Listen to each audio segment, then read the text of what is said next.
What's up? It's Pat from Ground Zero Salem. Welcome back.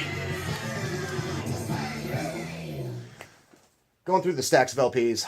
I had a little technical issue here, namely this excellent band's bootleg LP, Black Death, self-titled, which will be the first one in the chronology there, alphabetically. Make sure it's correct this time. Had some rather unfortunate skips on Night of the Living Death, the first song on here. It's a boot LP that came out a little while ago. It was in circulation like 3 years ago. It's getting an official re-release, so looks like I might need that. But yeah, anyway, aptly named band, fucking Cleveland, Ohio, 1984. Dirty ass street metal. Just some real grooves in there. Kind of Simmons-y vocals, Gene Simmons that is. Occasional demonic sort of growl there going in the background. Falsetto, like metal vocals thrown in. Fucking awesome stuff. Great shit. Came with a bonus 7-inch. A lot of obvious picks in this one, you know. It's my collection. I made sure to buy all the classics, you know. So that's what we're gonna be looking at. I'll save the jibber jabber. Really, I mean, if you know, even if you're not a huge punk fan, you probably know Black Flag. This is collecting all their early singles before Rollins joined the band. 3 different vocalists: Keith Morris, Chavo, and Dez. Chavo, also known as Ron Reyes. Fucking awesome stuff. Just taking Ramones riffs, kind of a Ramones guitar approach, and all that punk stuff that was super early in the late 70s, and just stripping away all the excess, what little excess was left, and just, you know, it's the birth of hardcore. Really. Fucking awesome stuff. And we got Damaged. Debut of Henry Rollins in the band. You know, still got the ripping stuff going on with the early material, but a slower, more desperate sort of vibe is creeping in.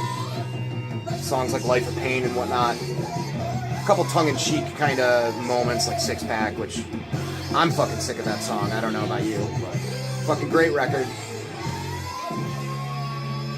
Then we got My War with Shit Got Real Dark. Bassist Chuck Dukowski left. Greg Ginn played bass and put the fake name of Dale Nixon in there. Dukowski stayed with the band. He was the road manager for years after that, but this is when they started to dirge it up. I mean, My War sounds like it could belong on the last record, but they definitely toned it down a notch tempo-wise. There's a lot more creeping depression, paranoia. It's just dry, kind of basic-sounding recording, but it works for it, in my opinion. A lot of people argue between side A or side B. I don't really have a preference, but it took me a while before I really got like songs like Nothing Left Inside and Scream, because it's you know, it's slow, drawn out, but not really in the same way doom metal is. You know, it's more of a repetition, beating you over the head kind of thing. Stuff like bands like Flipper are known for, you know, that kind of shit. I got a ton of Black Sabbath. You know, what's the point of saying anything because it's all been said before?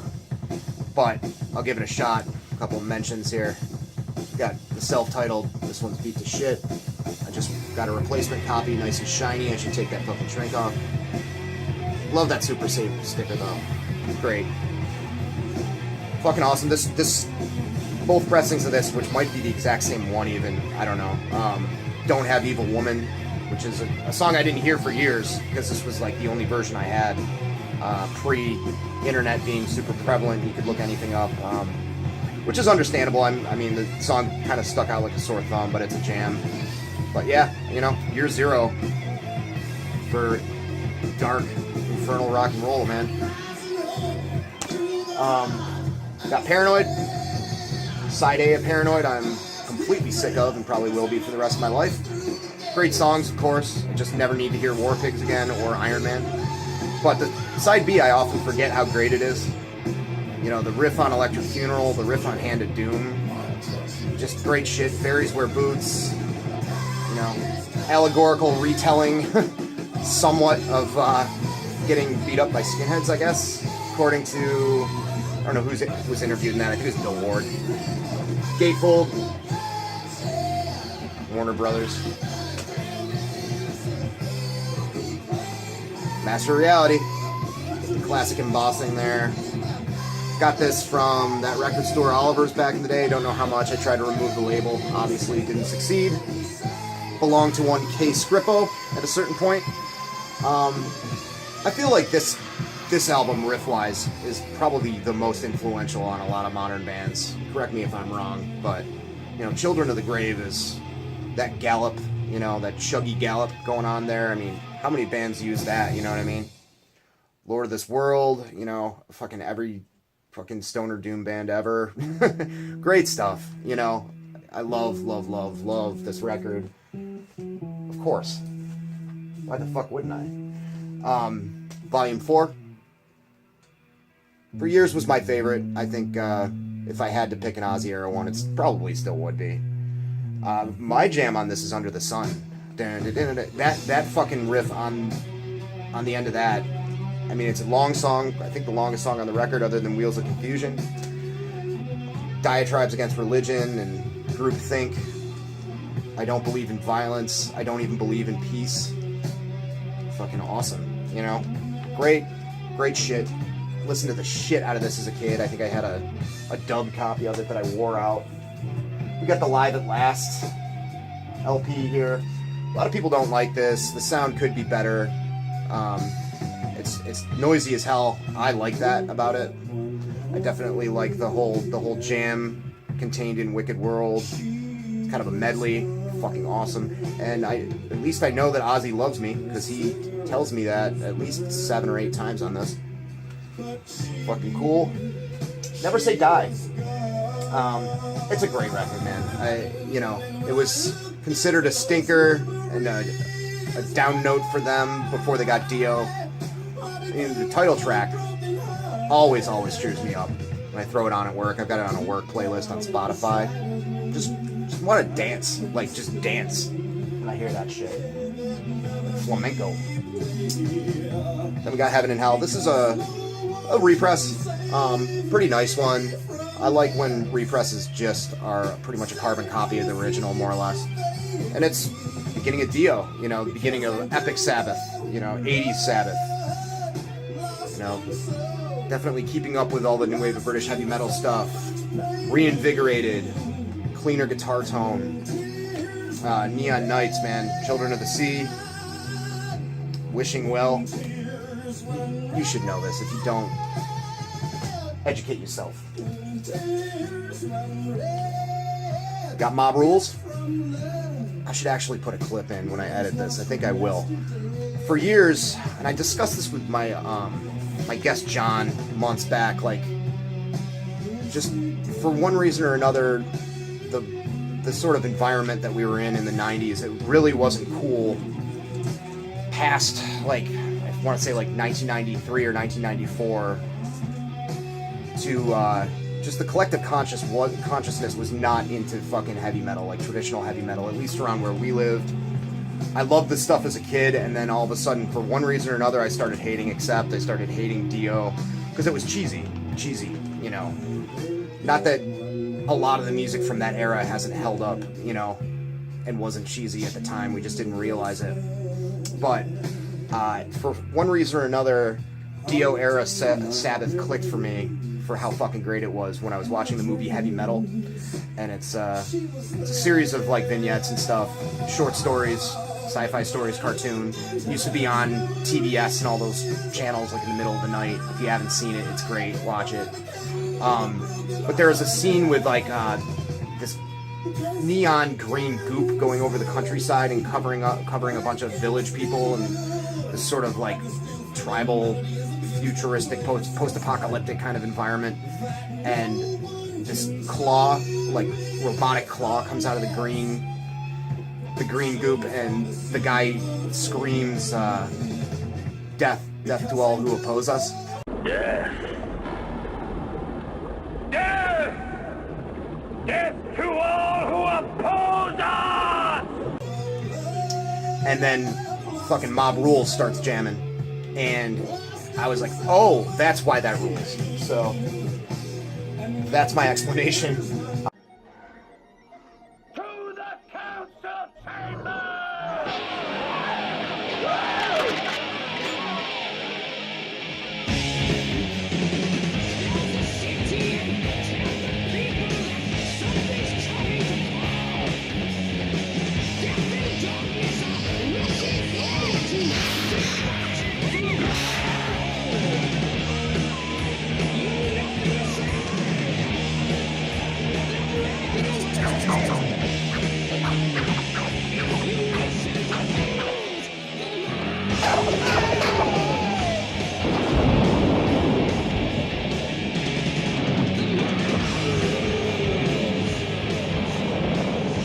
I'll put a clip that will probably describe it better than my hackneyed retelling of that. But then we got this one, Born Again. A lot of interesting stories behind this. It's been getting a lot of press. A lot of people have been talking about it lately. I think it's a great record. I have for some time. It's definitely one of their most like critically panned records. Of course, Ian Gillan, Deep Purple on vocals, and you know, there was a whole tumultuous relationship between the two, between him and the band, him and Tony Iommi. The production's kind of weird. There's this cover which has a whole story behind it entirely. Like, the guy didn't want to do any cover art for it, and this was just like a mock-up, and he just threw it out there expecting it to be rejected so he didn't have to be on the project anymore. I think that's how the story goes, and it got used anyway. I always thought this cover looked fucking awesome. The color scheme between this like pinkish red and the fucking purple, the sort of, I guess, like gold or bronze font, I fucking love it. But I mean, my first exposure to this was Cannibal Corpse covering Zero the Hero, and I really like Digital Bitch as a rocker. A lot more up-tempo stuff. Trashed, the first track off there is great. There's a hilarious fucking music video floating out there. It's probably on YouTube. I'll put a link if I find it. And then the last Sabbath record I have is Eternal Idol. And this is a good fucking record, I think. Trying to remember what the vocalist's name is. Fucking brain farting it. The player is Tony Martin, that's right. Tony Martin's basically just doing like a great fucking Dio impression. And this harkens back to the Dio era stuff. It's good, powerful, heavy metal. Awesome riffs. I mean, you can't not have good riffs with Black Sabbath in any incarnation. It's Iommi. But yeah, if you like the Dio stuff and you see this on the cheap, scope it out. Alright, so that's all my Sabbath. A couple of records by one of my best friends' bands back in Syracuse. Jason showed this a little bit ago. This is Black SS, Foreign Object. Awesome, incredible hardcore. They didn't really get too well known. They were well respected in some circles in their day, which was mid-2000s. They haven't broken up. They all have families and they moved all over the country. They still play once in a while. The best way to describe this for me is Exclaim meets Wishing Well. There's particularly like a very Jack Kelly vocal delivery, Slapshot, Negative Effects, that guy. But with more like Uniform Choice, Youth Crew, like sort of melodic with like oi-ish breaks kind of music going on behind it. So it's pretty great. Drummer is a big fan of Japanese hardcore, and I think that shows too. Great drummer, hard hitting, no cheat beating with the fast stuff. You know, there's some great choruses that just stick with you over and over again. Awesome, smart lyrics.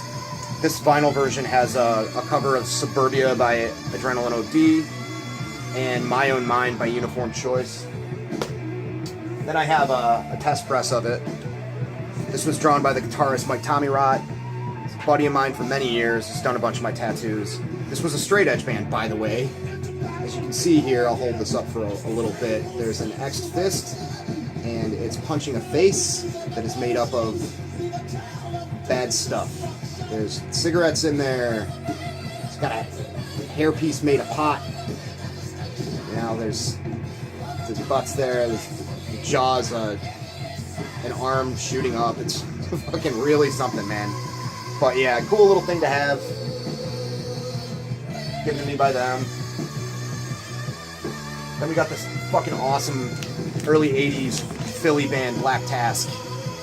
Raw, fucking rumbly, feral, kind of punkish, heavy metal.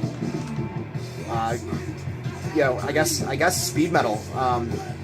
There's something in the vocal delivery that's more punk and urgent, honest. Like the guy's not like affecting any kind of like playing a character. He just sounds like a pissed dude. This is Radio Raheem #1. So the first thing they released before they did all that New York hardcore stuff and more recently obscure punk stuff is this metal band. It compiles an EP on one side with a demo on the other. Fucking really cool. The insert folds out, and it's just got. There's not even like a bio by the band or anything like that, which is cool. It tells the tale of them by having a bunch of reviews and promos and stuff. There's a review from Bob Moldoni of Kick-Ass Monthly in here. It's fucking rad. Really good band. I just spawned it again because I was like, man, I haven't listened to that in forever. And it holds up, man. It's great. Up next is all of the revenge I'll ever need. It's the split. Humanity Noose, the split with Black Witchery. Yeah, like I said, I like this stuff. Just in small doses. I can't get through an entire Revenge album, to be honest. That's just me. Black Witchery I like a bunch more. Just something about the nature of, how completely unleashed sounding they are. Black Witchery seems to have a little bit more memorability to me. But this is, 3 songs from Black Witchery, 2 songs from Revenge, including Equimanathorn. Probably my favorite Bathory song. One of my favorite Bathory songs. Then we got the first Black Witchery full length. Recent repress on their own label here. Upheaval of the Satanic Might. Nice gatefold. Got your Moyans. Your Moyan goats. And I like this. I feel like I like some of their more recent records better, but this is, incredible blasphemy worship. Florida's best blasphemy worship.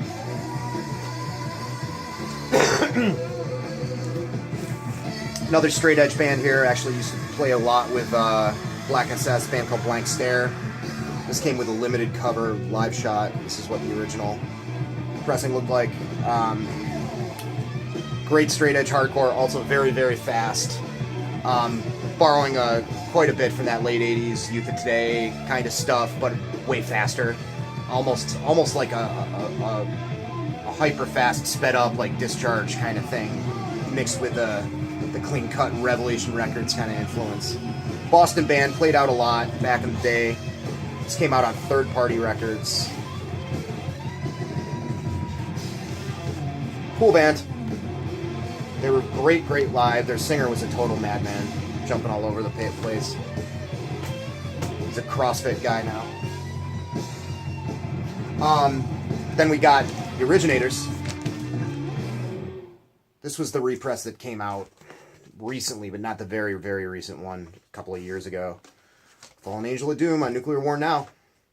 Fucking awesome. You know what? Last time I tried to flip the record over, I stopped recording instead of pausing, so we're almost done. I'm just gonna leave that. But yeah, FOAD. FAOD, sorry, excuse me. Confused it with Fuck Off and Die. And still, to this day, I will try out bands that are playing in this style. Some of them I like, most of them I don't really care for.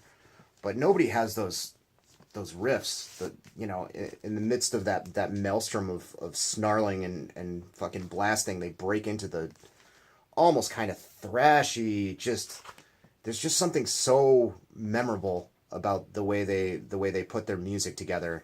It's controlled chaos, and other than Death Worship, I haven't heard anything that comes close, who knows? Maybe someday I'll get a wild hair up my ass and force myself to sit through a Revenge LP, but I don't know, man. Most of that shit I can't get into. Then we got Blast, Blood.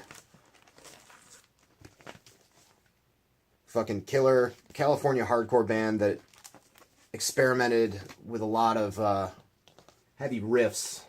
This is kind of a reworked version of It's in My Blood, which was one of their earlier records. This was mixed by Dave Grohl. Unreleased, self-created Blast recording session, Unearthed. Yeah, so I'm not sure what the whole story is with that. But it's fucking awesome. This is a Southern Lord release. Awesome band. Definitely inspired a lot by Black Flag. You know, I feel like they were sort of in the same general wheelhouses, very early Melvins and Virulence and stuff like that. A little bit more straightforward than that stuff, but you know, definitely explored mixing hardcore with very, very thudding, monolithic fucking riffs. I think this is just on a regular color vinyl.